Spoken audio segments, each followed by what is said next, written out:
But then once in there, the experience of rainbow people, even adults, but especially like children and young people go into Pākehā rainbow spaces looking for acceptance, and then they also experience racism and really horrific racism in the Pākehā rainbow world.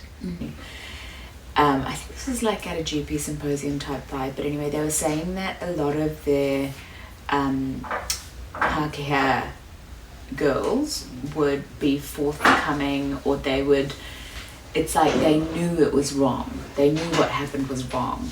Whereas a lot of their ethnic community girls seemed a little unsure. There was like a lot more, there were a lot of other emotions than like, there was less certainty about what happened, whether it was okay, not okay, the guilt, like all of those emotions, which are normal for everyone, were heightened. Yeah.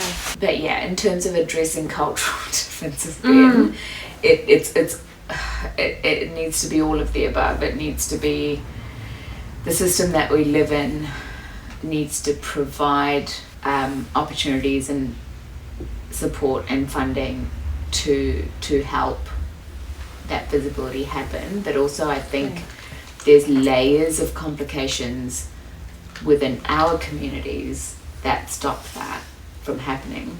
And I wonder, this is just me wondering because I certainly can't speak for these youth, but even taking out the elements of sexual orientation or sexual identity, even just from a migrant perspective, for example, a lot of kids go into identifying with Pākehā culture more as like rainbow friendly or accepting.